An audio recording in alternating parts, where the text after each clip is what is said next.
Designing the world we live in. It's the Tell Me More podcast. Join us as we celebrate the people who shape our communities and our lives. Hello, everyone. My name is Nate. I'm a UX researcher at Outer Labs, and my background is in architecture and building. And I'm excited to do this podcast. Hey guys, my name is Akhil Hemant. I am a project manager in the AEC industry. I kind of work in the residential, multifamily, and commercial spaces. I also code on the side. Hi everyone, my name is Haley Shaw. I work at a local architecture firm and design educational spaces, and I'm very excited to be here with Nate and Akhil for the Tell Me More podcast. Thanks for joining us. I studied master's in architecture, which was, I feel like, a broader version that I didn't think I would do. I thought, before when I started bachelor's, I thought I would possibly specialize in something, and I didn't. I wanted to specialize in design thinking, and that's why I came to SCAD as well, just for that. And I kind of still work in the same field as architecture, in the field of architecture, but I think my idea of design thinking has evolved. I used to think it was more designing the building and the facade and how beautiful it looks, which is true, it still happens, but I think I love designing systems more now. That kind of gives the end product a bit more meaning as compared to just the facade. Right? I think the facade comes from this designing the systems. So I'm in the same field, but I do work on tech, which I love. Oh my god, I love working on tech. I don't even know why I love working on tech. It's so much fun. I think it's fun. Your version of fun and my version of fun are very different things. Okay, the reason I say fun is because I think the products that I do create in tech is something that I would use on a daily basis. So it's not just creating cool tech just for the sake of it, but it's like creating a product that could affect users in a way, and that's what I enjoy. I think what got me interested was the ability to do multiple tasks in the field of architecture in a short span of time, and being able to see more number of outcomes. Because I think the one thing that I realized in school was I was not understanding what the outcome was, and I was just designing for the sake of designing, right? But then I feel like tech kind of gave this possibility of seeing multiple design options and then getting the feedback from the users, and then finally creating a final product that felt like, okay, there would somebody use it. It stemmed from that. I started with Grasshopper, and that's how I really got into programming. And even when I started working, I was on the CA side, and I felt like I found loopholes where, I wouldn't say loopholes, I found places where I could use tech to improve the workflow. So it's back to like designing systems and, making it a little bit better. So that kind of propagated a little bit more. And I think it took me like 2 years to learn programming and understand what it is and why we do it. Are there any misconceptions you had about programming going into it that are different than now that you know how to work with this? Like, did you initially have misconceptions on what it takes to make an app or what it means to program? I don't think I had any misconceptions. I just didn't have any idea what it is and how they do it and why they do it. I did, however, is angry at Autodesk in how they don't update Revit at all. And even if they do, it's so incremental that it does not make sense. Yeah. But now, being on the back end, I kind of understand why they do what they do, even though I don't agree with why they do what they do. But I get it, and I'm a little bit more, I would say, patient, I guess. So that's one of the misconceptions. Before, maybe I used to be like, oh, it's so easy, why can't they do this? But sometimes, the hardware does not support what they want to do, and I think that's one misconception I want to say. But for the most part, I've always been so fascinated by how they make it work, which is amazing. So much fun. And experiences in the field of architecture? That's... What's the question? I'm just talking about my experiences Experience in the in field of architecture. I think it's been a great experience, and I think I want to say this, that I was asked this question before, like, what aspects of architecture do you not like? I like all aspects of it. Yeah, I do, for the most part, and I want to say I had good experiences. I worked in like Sri Lanka, worked in India, worked in Sri Lanka, work here now, and I feel like they've all been good experiences. I wouldn't say there's been ever a bad experience. I got my start with building things, so I worked in Germany and learned carpentry there. Oh, nice. And yeah, then from there I kind of went to Guatemala, brought some of those skills, continued to do design build projects in Guatemala for about 2 years, and then at some point decided to get my master's in architecture. Worked in a number of architecture firms, and then ultimately shifted to working in tech, and at first was focusing on sustainability, and then now shifting more towards UX research, product strategy, and that sort of thing, working at Outer Labs. So you're in an architecture adjacent industry? Architecture adjacent. And also working more, the things that I liked about architecture was like more that bigger picture thinking, and like what kind of impact does this have on society, and thinking at this larger scale. So the God complex When comes in? God complex, when I was like, you're gonna work on this small project for 2 years, I was like, I don't know if I can do that. Like, it just didn't really click for me. Yeah. And then being able to more think in terms of like, how can we better develop the tools that we use every day? How can we leverage those to just our overall process efficiencies, bringing value? It seemed to make a little bit more sense. That's awesome. That's pretty interesting. I feel like those are two different already, right? And then we have the third person. And I'm going to start out by saying I am the complete opposite of what Nate just said. I think it's a lot of pressure changing the industry and impacting the industry, kind of like what you are doing with your job, right? You want to look at the large scale and how products impact architecture. I'm more on the people side of it. Is I want to see how my architecture impacts the people that use it. So I do want that one little project that I'm going to be working on for, this 2 years, if you will. And then the actual project being built and people using it is what I like the most. I am opposite of Nate, who is an opposite of you. So I don't know how we align. So I don't think of it as opposite.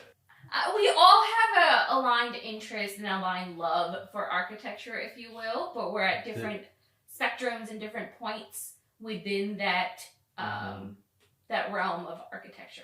Yes. Yeah. Right? Because I don't want to create tools that help me be more efficient. I want tools given to me to help me be more efficient. Yeah. Right. It's up to y'all to make me more efficient. Yeah. That's true. I also got my master's from Savannah. The city of Savannah? Did you say where you got yours from? I did. I said SCAD. Oh, well, I also got my master's from SCAD in Savannah, and currently work at an architecture firm and specialize in educational facility. Nice. And this is what you've been doing since Yes. education as an industry, architecture as an industry? Yeah, I have been on that traditional path that you would expect. I got my undergraduate degree in Kentucky, went directly into SCAD to get my master's, and had my first job before I graduated and worked there for 5 years in the education industry, and just kind of fell in love. Our firm at that time didn't do several different types of projects. We had about 4 or 5 in-house. And of those, I felt like educational facilities was the most impactful to me, and I liked how many lives it touched, and just creating better spaces for children was really powerful to me. And that's kind of what I've been doing for the past 6-7 years. That's awesome. Yeah, and I really like it. Yeah, that's pretty cool. Do you want to change from this? I know you said traditional path. Yeah. Right? And I feel like that is very personal to everybody.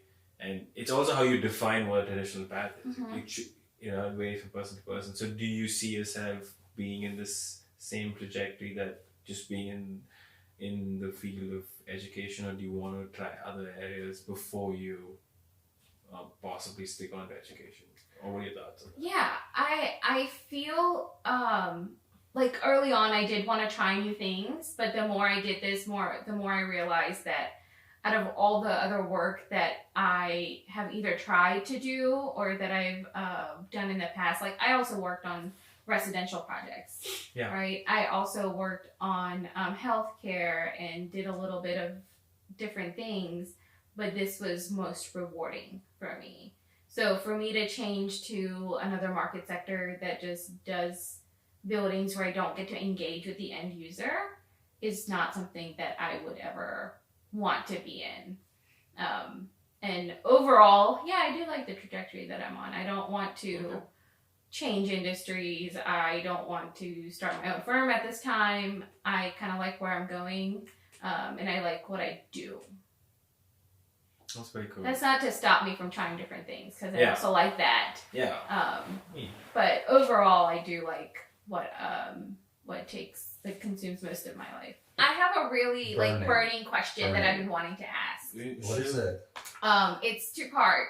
So one, why what inspired you to do this podcast? And then that was what we're coming up with. It was definitely one of yours, but I love that question. So one, what inspired you to do this podcast? And two, why did you say yes to this this trio? I love this. I wasn't ready for this. The second part I know, of the I question. added my own twist to I yours. wasn't ready for that. I was like, That's pretty cool. I'm ready for the twist. Go for it. Yeah. That was it. Just go right Yeah. now. Yeah. Go. Nate, Go. tell us more. Tell us more, Nate. Tell us me more. Why? Well, there's lots of reasons why I'm really excited about this podcast. From the guests that we'll have on, that we'll interview, learn more about. I do think in particular, it does seem like we're at this moment. This shift, this cultural shift, and just in terms of how we work, factors like we're coming out of a pandemic, climate change, biodiversity loss. I just feel like we're in this very significant cultural shift, and I feel like we really need to unpack and sort of take the Band-Aid off and sort of dig into what this actually means. I promise, which is there are these architectural related platforms out there that are rapidly developing, and what that's going to mean for the architecture practice. I think it's going to be good to just clue into those developments. What I like about this dynamic, each one of us brings a certain element, a certain mix that sort of balances each other out in a certain way, in a really nice way. And I also feel like we have pretty different perspectives, unique perspectives, and have somewhat strong opinions about certain things, which I think it's helpful to have an opinion about something. It changes based on new information. Absolutely. Because if you don't have an opinion, you're an enabler. And then you go into the person just standing by and listening. Yeah, we do not want to stand by. Yeah. We want to create change. Yes. And help and Yeah. engage our audience. What's your why? Why the pod? And why us? And why us? I think, like I said, Nate took the words out of my mouth. Why is because I want to learn more. I am a lifelong learner. And I think meeting new people and talking about things that you're passionate about just helps you learn different perspectives, different ideas, and just expands your knowledge. So that's kind of the way I look at it, is why I'm here, is to meet people and to expand my knowledge and share that with other people. That's awesome. And why y'all? Why us? Yes. Why? Can we come back to this? It's We going to can take come me a back. few minutes. No. I mean, I have a follow-up third question to Oh, nice. to this trio of questions Okay, to make it 3 questions because it's 3 people. I see. Which is additional things. So you have why you want to do this. The third question would be, how do you think this is going to be helpful for other people? Yeah. Oh, that's a good one. I think, I don't want to say the target audience is people that are in similar boats as us, but I would imagine that starting out, most of the people that listen to this podcast is going to be our friends, our colleagues, our acquaintances. So if they all, like both of you, share this passion of architecture and share this passion of learning, this podcast is a good way to share what we're learning with other people. Right. And going back to why you two, Akil, you and I have had very deep conversations about our love-hate relationship with architecture. I don't hate architecture. What are you talking about? I'm sorry, that was told in confidence. Oh, I'm sorry. kidding, I just no, told it's the world fine. that you hate architecture. I say that. But we have had a lot of conversations about different, honestly, all kinds of things Yeah, that we have. under the architecture umbrella and otherwise. And so have you and I, like when, I think our first one was our trip to Savannah for CKODP. Yeah. And Oh yeah. yeah. We took a 4-hour drive to Savannah and Mm-hmm. talked a lot about our experiences at different firms. And his love-hate relationship with architecture. I feel like you attract the people who hate architecture. Yeah, because I love-hate architecture. Right. I have strong feelings about... I feel like where there is love, there is hate.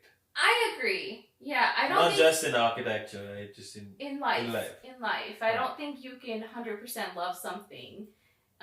Why not hating it? Or, yeah, and if you do love it becomes an obsession, and obsessions aren't healthy.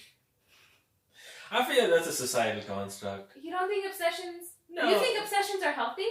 Yeah. It matters why the obsession. What are you obsessed about? I'm obsessed about creating the product that the user would use. I'm obsessed about creating the best product for the user. I wouldn't call it, I wouldn't say it's unhealthy. I mean, I guess in that sense, I'm So- obsessed about creating Exactly. fun and comfortable spaces Yeah. for children. So I feel like obsessions are healthy. And it depends. To an extent. It depends on how you define obsession. Okay. I think, yeah, I want to say that. but- Okay, that's your opinion. Yes. Okay, that's where was I awesome. going with this? You wanted to do it with us? Yeah. Right. Well, I'm glad. I feel like you guys covered quite a bit already in why this podcast. I think I want to add that I feel like architecture is boring. And Here comes the hate. And it needs updating. It needs updating. When I say updating, I feel like it needs updating with the content that people create about architecture.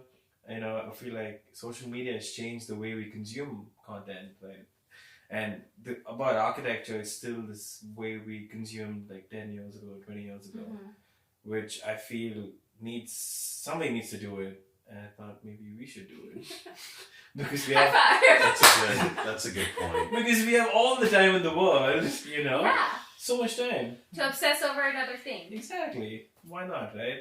And I feel like Demi Moore was, at least in my mind, was a means to propagate the idea that architecture is cool, architecture is fun, it's not as what it seems, that it's, just cookie cutter homes or just boring facades. It's a lot more than that. It's a lot more people involved. They're like different agencies involved. So there's so much more, and I feel like we don't share that information, right? We just talk about the star architect and what he does, she does. And it's true for the most part, they do a lot, but also I feel like there are other aspects involved, and I think this podcast would show all of that, but in a consumable way of showing that, not just like boring forms from the government, no. No, why you do is also because I think you guys mentioned already. You individually bring different things that I don't look at sometimes.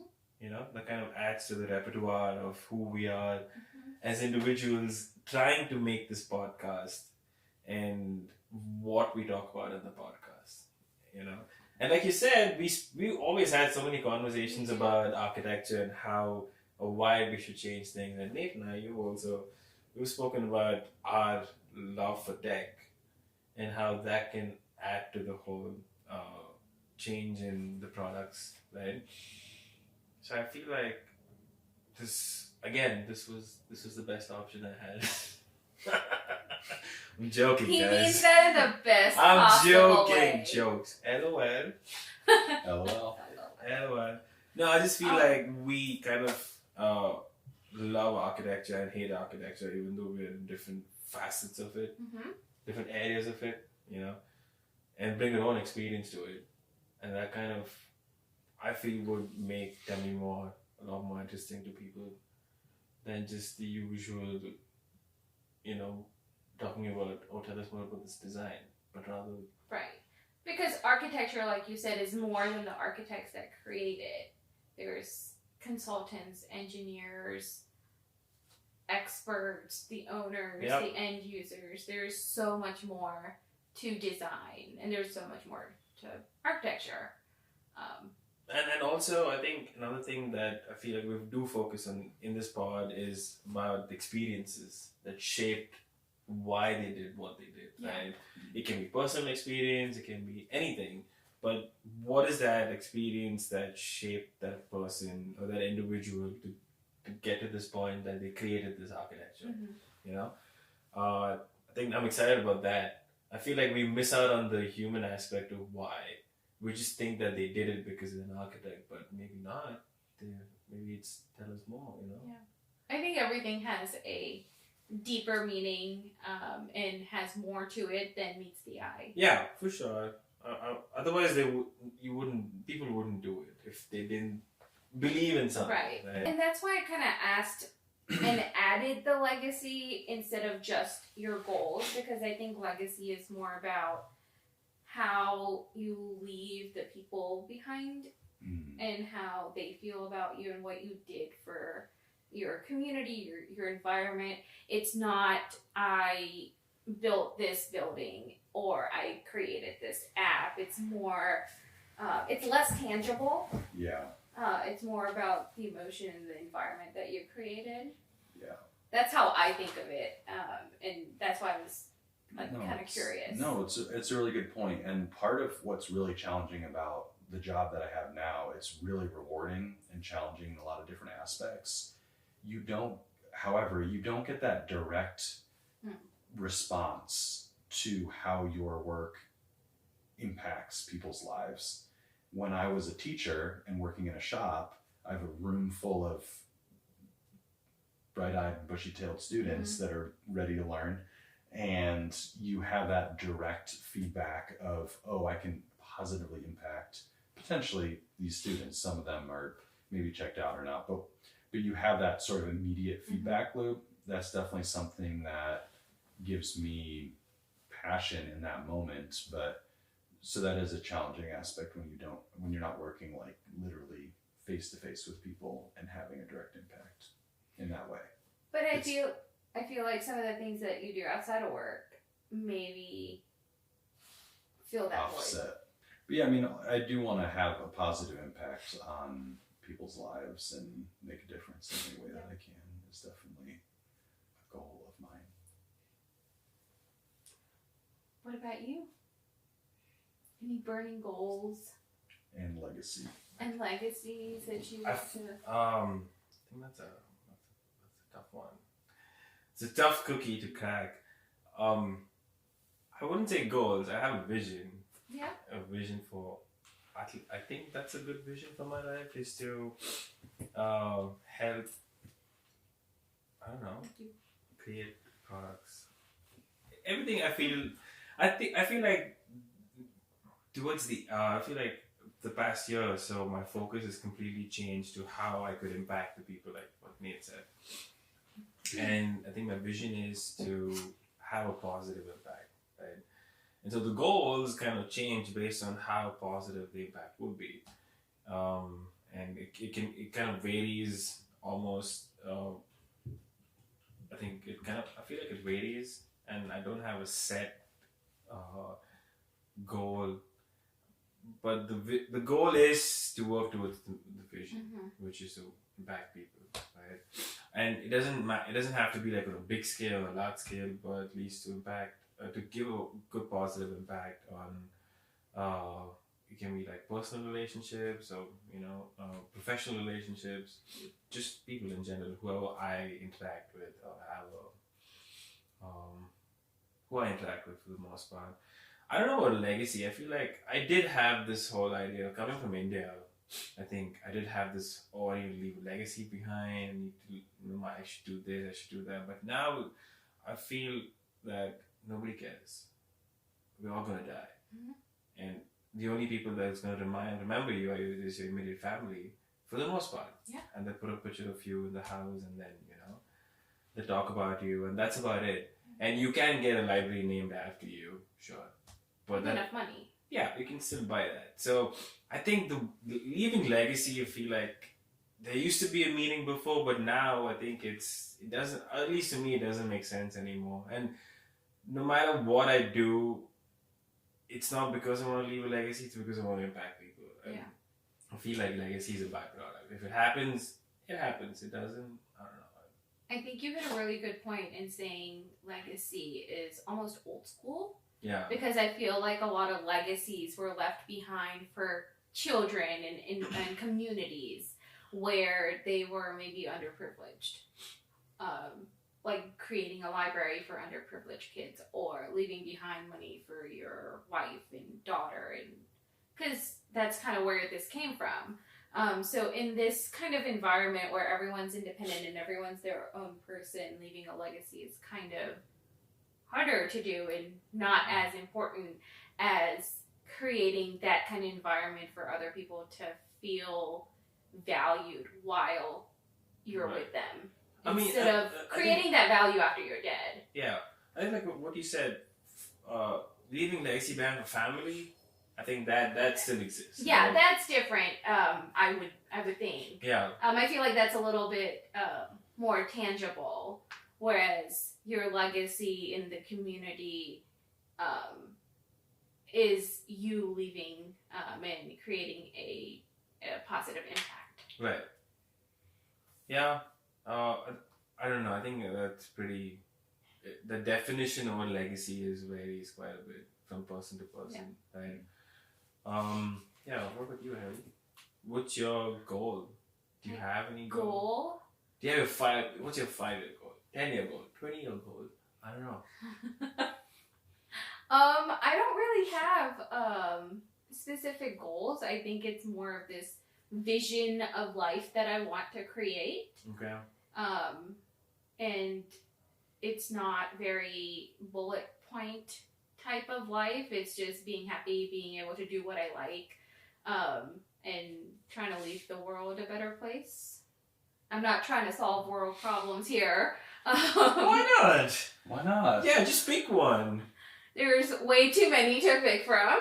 But Right. every little bit helps. So Yeah. that's kind of where you have to start is pick a passion and try to create a little dent in it, because you're not going to be solving any world problems unless you're just that awesome. Not with that Yeah. attitude. I would love to How support about- you Okay. in your LOL. What about though? I mean, not necessarily world problems, but Yeah. just like architecture firm culture, yeah. like even just at your own firm. Which you kind of did, right? Like you. Yeah, I do like to get involved and try to solve these problems, but I'm not going to solve the problem of diversity and inclusion in the entire world, right? Yeah, and probably one person should not solve that, because that would probably be a bad solution. That's the opposite of diversity. I mean, but all I'm saying is yes, I want to be part of the solution when it comes to EDI. I want to be part of the solution when it comes to firm culture and studio culture and creating a better architecture industry, but I'm not going to solve all those problems, right? It's more how I can create a better environment for my team and people that work with me and the new incoming, not interns. We can say interns. No, I mean, that makes The sense. new Having that incoming immediate- students and those professions, having that immediate connection to them and just being a little bit more understanding. Okay, go Okay, ahead. what's What the is your question? question? The question, I think it's a good question because it really kind of encapsulates why we're doing this part. How does Temimore how is Temimore different from the other parts? We have our own take and personalities and viewpoints on any given topic. And I think part of what will set us apart in terms of, at least in the architecture space too, is interrogating those topics and pointing at them from a lot of different directions and unraveling those. My sense is there's a lot of podcasts out there that are great, but are maybe not are digging down into the layers. Mm-hmm. It's just kind of the more introduction, those kind of things. So I think you're spot on. Is that we're different. We're not this typical idea of what an architecture would look like. Like, you work in different industries. I just physically don't look like what an architect looks like historically. So we're not just different in that sense, but also we talk about more than just design. We talk about more than just architecture. I mean, just in our introductions, we've talked about politics and equity and tech and all of these components. I think aren't discussed enough. It's more about the building as a whole and who occupies it, which are both very important topics of discussion, but also there's more to architecture than just designing in an office. And I think this podcast and the people that we have on it and the topics that we talked about will really expand everyone's knowledge about what we are, who we are, what we do. I like that. I think, yeah, that's kind of true though. I feel like all of these led to the design of that building, right, or that space. Right, exactly.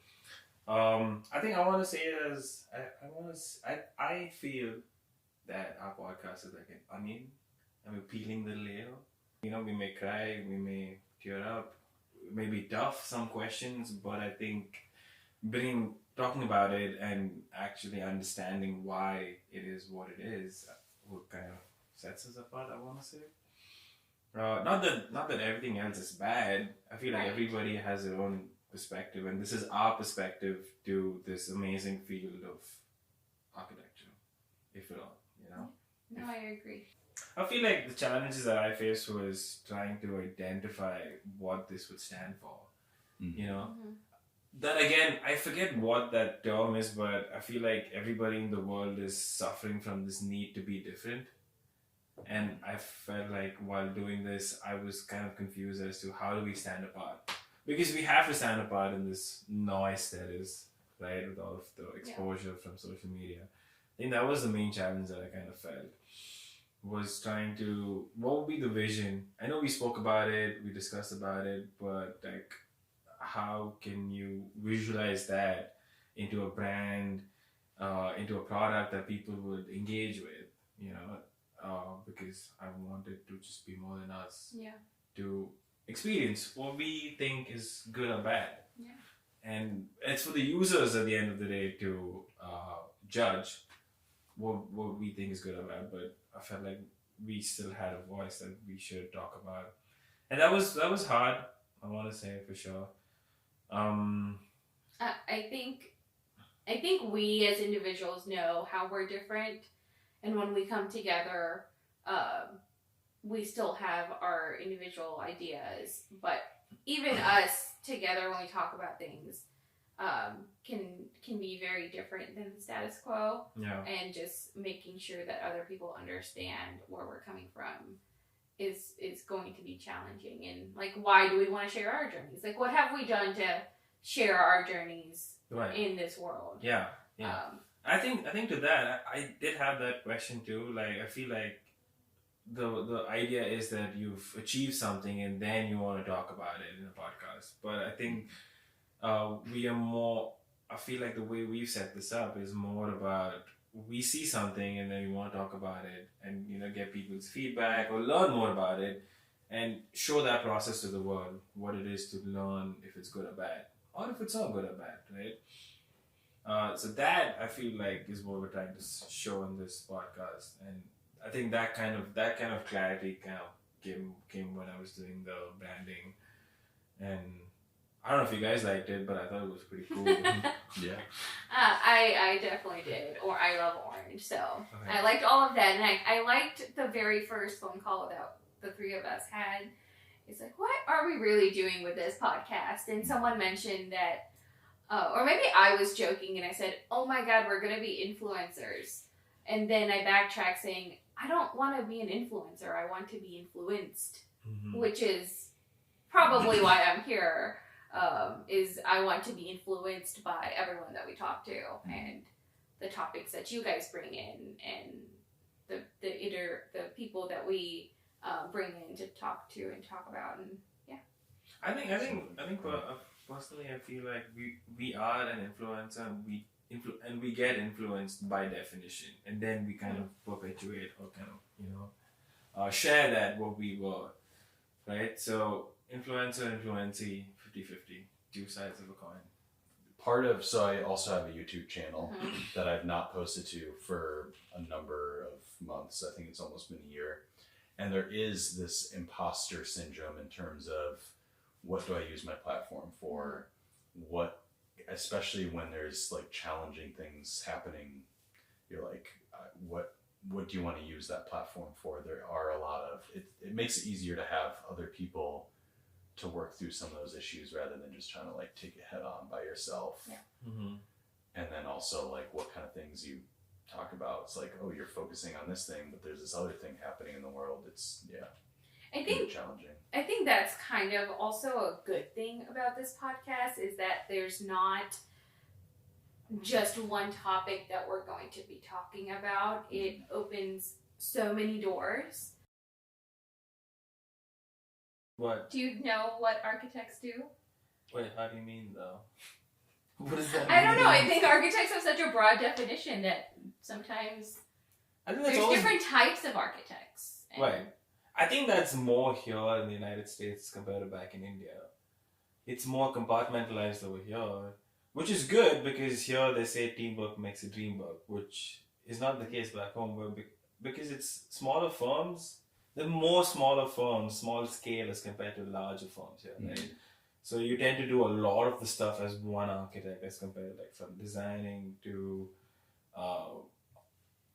construction management, all of that. But over here, it's more compartmentalized, which is good, kind of. But also, it's bad because then you just do that one thing, and you kind of get bored and kind of get bucked out of that. So I don't know. It's good and bad. I want to say so. you don't become as well-rounded. But do you need to be well-rounded? Wait, you're saying you don't become as well-rounded if you In India, as he's talking about, he's saying that, or here, I'm sorry, here you don't become as well-rounded because there's special departments that do different types of work.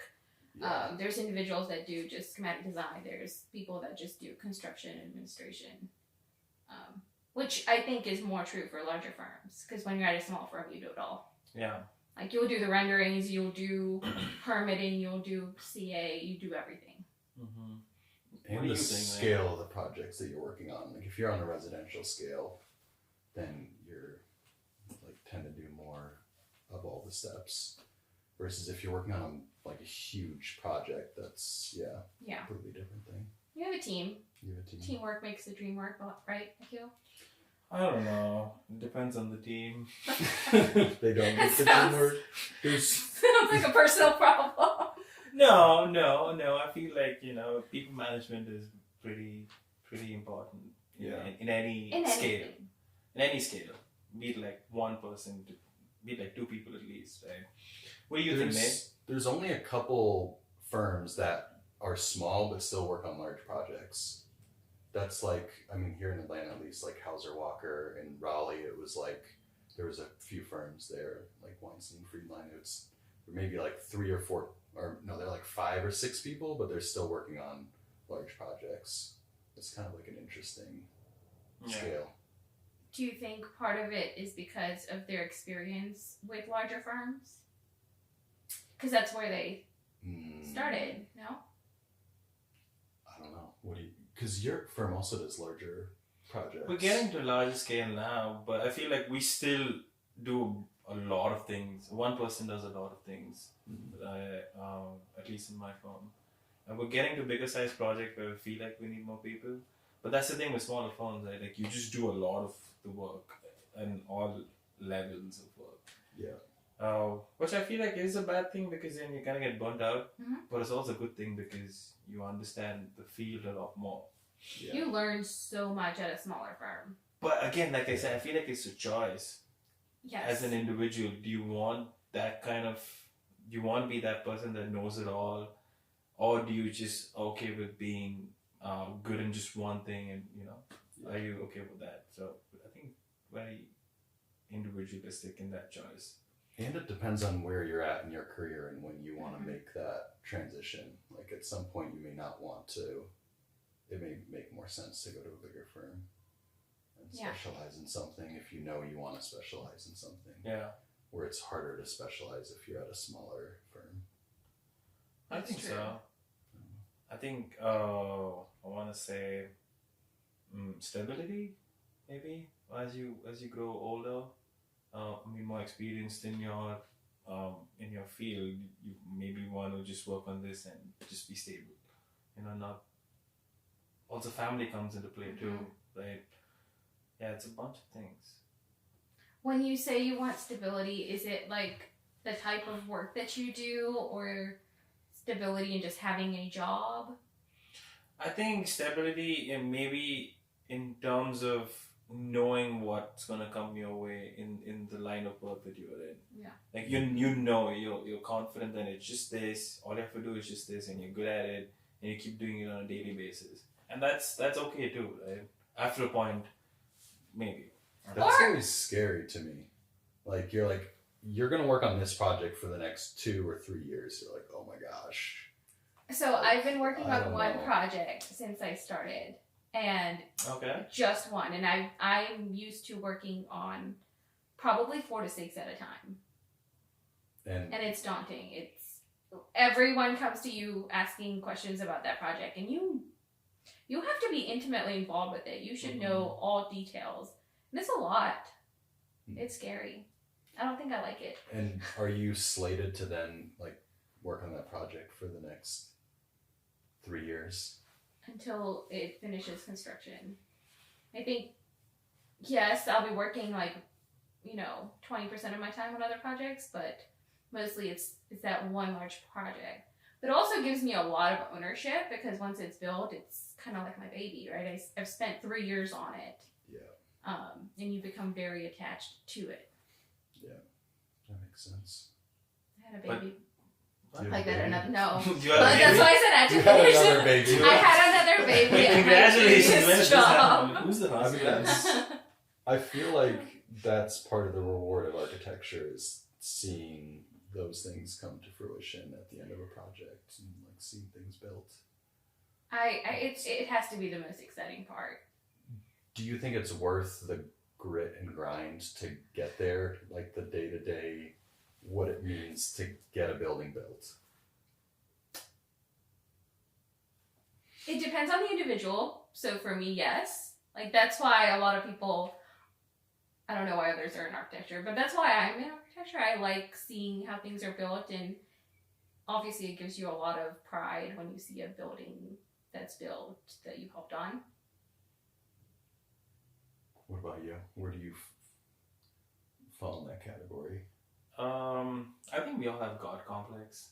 Whoever's in the industry, we like to create stuff and feel in control of what the outcome is, and that's why I feel like we're in this industry subconsciously. Yeah. Sure. Yeah, I feel like the outcome definitely is what I want to work towards. I think so. Actually, I'm not sure. I'm not gonna lie. I'm still a bit confused of where I stand in the current state of mind, architecture or tech, or the conjunction of the two. I don't know. I'm still confused. Um, So I asked you a few minutes ago if you loved architecture. I don't think I wouldn't say it's not architecture. Uh-huh. I like creating. I Okay. love the art of creating, and architecture is one I started off with, so I'm still in it. But tech also creates stuff, so I think that is what I like. Do you think it's less rewarding to create within architecture because it takes 3 years for your creation to come to fruition? No, I think I'm impatient. That's a personal thing. I think it's not. It is rewarding. Architecture is so much rewarding, but I'm just impatient as a person. Right. So it you have to wait 3 years for Yeah. your building to get built, as opposed to an app where you could make it online after your. I have no idea what I'm talking about. It took me 2 years to get to a after- point where I can create an app in a week. But yes, yeah, But it took you 7-8 years to start creating architecture. yeah. So it's a process. yes. Everything's a process. Yes. How much control do you think you actually have in the design process? Like you said, you liked creating, you feel like it's your baby. But when you're given an architecture project, there are so many constraints, from just the construction systems that we use to client demands.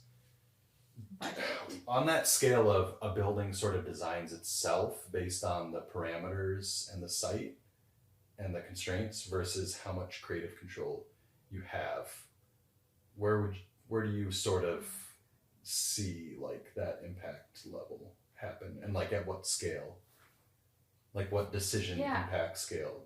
I think you're making decisions every day.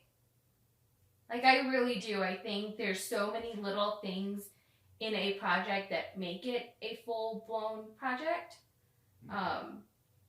You make tiny little decisions that lead to the full project. So I think you have a lot of control. And it may not feel like it sometimes, because you have owners and you have engineers and consultants, and they tell you that you can't do something. Yeah. Right? Your structural engineer comes in saying, you can't do this. Then you work on that project and try to find a solution. What level, like, so when you're saying you're making decisions every day, what kind of decisions would those be? Would it be how the entry lobby, like what would that actually look like, the kind of decisions you Like it can be what materials you're using. It can be what your lobby feels like, what colors you're using, what type of audience you're designing for, who your clients are, how much money you're spending on what item. And yeah, do those things, like how much of those things have an impact on then like how people use the space? I feel like that goes back to the philosophy of architecture, right? You make larger ceilings for that space to be bigger. You put mirrors in for that space to be bigger. You use certain colors to create an emotion within a space. So it depends on where you start, who you're designing for, and all those little things have to come together for it to be a successful space. Yeah. Do you feel like you have creative control in like the projects that you? I thought I did, but I think the users have more control. I kind of feel like the users, the end users, like the clients, the clients, the users, they have control. We just kind of permeate that control towards other areas to make it happen for them. So I wouldn't say I have control for sure, because if I did, they wouldn't use it, because I would do it for myself, right? And there are like Haley mentioned, there's so many other factors that involve in getting the building together, right? And so I think control, I feel like, is a myth, at least in the field of architecture. I think you're right, definitely, because architecture, between the architects and your consultants, is a relationship. Between your owners, that's a relationship. So you always have to compromise in that kind of setting. So you have to voice your opinions, and they voice theirs, and then you come to a compromise, and that's your best case scenario, where everyone's happy. Yeah. But in the words of Jeff Bezos, customer is the king. Yeah. You're still designing for Yeah. a specific It's person. their money, right? They're gonna use the space no matter how small it is. Yeah. So I feel like they kind of control all of it. If Is they're there a happy, you're s- happy. Yeah. Is there a slight difference or nuance to the types of projects? So you're in education. I'm not sure what sector you're in, or I think we kind of do It's all sectors. bunch of everything. Like I think mostly do residential and commercial for the Okay. most part. But I thought education would be more constraining because there's things like you have to have certain lights, you have to abide by a lot of like so many more they need to be codes. shooter proof. They The- do. Yeah. They do. The light, like some of the codes are like really challenging to understand, like especially for like preschool. Like I don't know. There's But there's it lots sounds of like you have a constraints. lot of control. I really I don't because education is very there's a lot of standards that we have to follow. So you're right, but sometimes there's owners that are now trying to kind of deviate from those standards because they've been using those for 20, 30 years, right? Architecture's changing, the world's changing, so they're also trying to change along with it. So it's really good time to be in that industry because it's changing. Like there's so many books about what the environment does to children that are trying to learn and how it shapes their minds and gives them the freedom to learn how they learn best. So that's kind of what the entire shift in paradigm is not to have those regular classrooms that we went to with rows and the teacher in the front of the classroom, but just different types of settings that kids can kind of sit on soft seating or they can sit on the floor and give them the freedom. 21st century learning. Nice. Yeah. That is pretty cool. That's why I like this market sector. Yeah, education. Yeah, I Okay. do.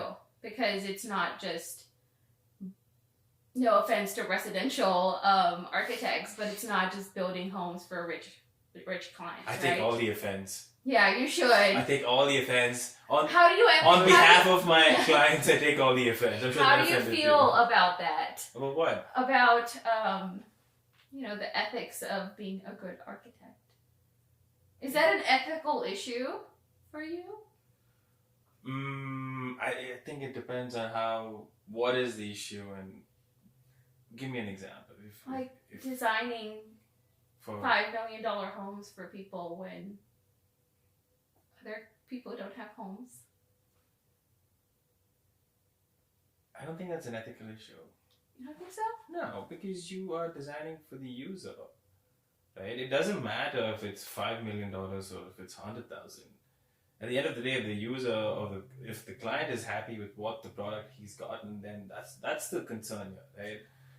I wouldn't compare a person having $5 million with a person not having $5 million. Okay, let me give you another scenario. How do you feel about designing abortion centers or prisons or any type of that typology? Because there's a lot of conversation about what our role as architects is in that political environment. If that's what the client wants, that's what the client gets. I personally don't want to get involved on whose side I'm on. I just want to have the client get the product that he or she requires. And that's fair. That's fair for you to say as an architect. But then, are you going to take that kind of client on? Is the first step, right? We talk a lot about finding good clients and creating these relationships with clients and owners. Would you ever try to build a relationship with someone that you don't work well with or you don't see eye to eye on, right? On topics such as this, is where I'm coming from. Yeah, I think, maybe so, yes. Maybe on some topics if I don't believe in it. But again, actually, no, I take it back. It's freedom to choose. I'm not anybody to judge the other person if they believe in other things that I don't believe in. as long as I'm not being forced to believe in his beliefs, I'm fine, right? I think that's the same thing going with like eating beef. I don't eat beef. Other people do. That doesn't mean I should stop the other people from eating, right? I have my own beliefs. I believe in that, and if I'm not being pushed to change my beliefs, I'm okay with that.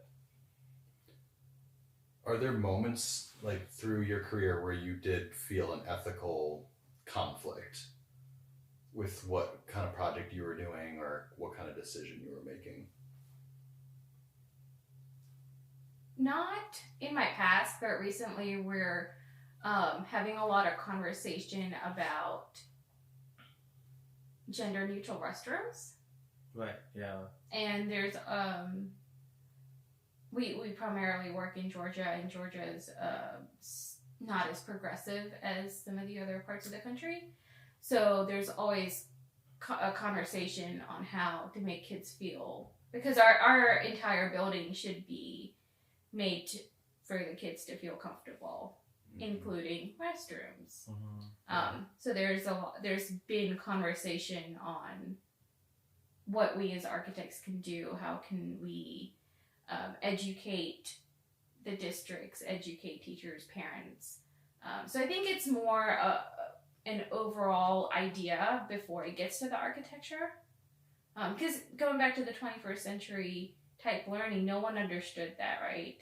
Teachers have been teaching the same way for 30 years, and all of a sudden now you tell them that they're not allowed to stand in front of the classroom. It's a very big shift for anybody to change what they've been doing for 30, 50 years. So that's kind of been a really big topic that we've been discussing internally.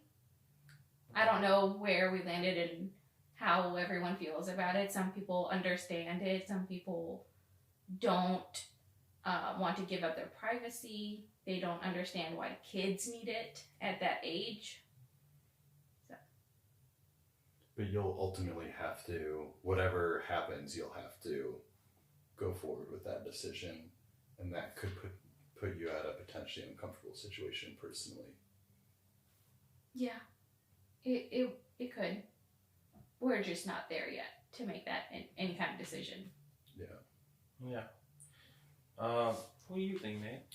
I think there's been moments, I can't pinpoint in a specific example. I think there were moments where it's like, I don't know if that's what I would get excited about personally. It wasn't necessarily like a ethical issue. I think it was one of those moments where it's like, I was kind of in your camp. I was like, I don't necessarily feel great about this, but I'm kind of like not in a position to really choose how I feel about it. Like, this is my job. I kind of have to fall in line to a certain extent, other than taking a larger reflection of, hey, what do I want to do with my career? What do I want to do more broadly? I can't really have the power to make that decision if I'm not going to work on this project or follow through, other than just say, hey, can I maybe not work on that project and shift over somewhere else, or take a larger view and say, what do I really want to be doing day to day, and what kind of activities do I want to support or not support? What do you hope that our listeners will take away from this podcast? What'd you say? They listen to us? No, the listeners. Yeah. Educate the listeners. Educate the listeners and ourselves along the way. Yeah. I see that. The one thing that I want to add is I feel like the listeners will take away that there is more to architecture than what is just shown in all of the architecture programs. Yeah. Or what mainstream architecture is, right? There's more to it that meets the eye, that layers under the architect himself or herself or people in general. And I feel like there's this opportunity that we don't talk about of what architecture is, and the putting a focus on that is what is going to be a good takeaway for the listeners. I think that's really great, because we're more than the Ted Mosby's and I feel like I had a different idea of what architecture was, even back in India, and then I come here and I have a different idea of what architecture is, but it does not match with the public's perception of what architecture is, and right. I feel like that's a good takeaway for listeners. If at all, it would help them in their choice of what they want to choose. Yeah. Because I feel like even the people that are in our circle that maybe not be architects, they probably don't know what we do. They just think that we design buildings. Right. Which is far from the truth. Which I do, so I can't say much, but No, I mean, it's more it's just than- not the same. Exactly. It's not the one design buildings. Like, you know, we just spoke. We talked to so many different people, and that would be a good insight. And to add on to that too, we're really learning about other people as well, and that's can be very informative to understanding, making decisions on what you want to do with your career, with your life, working through those problems. When you can learn from other people, that's a really helpful tool to like understand, how is that person thinking through something? What kind of things didn't go well for that person? How can I avoid that for myself? Yeah. We can learn so much from other people. This is a great kind of window into different people's lives that I think will be really useful for people to clue into. And it may not be for some other people, and that's okay. It's okay. That is totally fine. 100%. What is one topic that you are excited to talk about on this podcast? I think what I'm excited about is I feel like everybody would have gone through this point in life where they would have realized that what they've learned is maybe need some unlearning, and then they would learn new things to go on, like to push forward in life. So what is that point? Is the point of realization of a person. How did they get to that? Or is there anything that got them there and they were like, because I've been through that, I'm like, oh, this is all BS for the most part.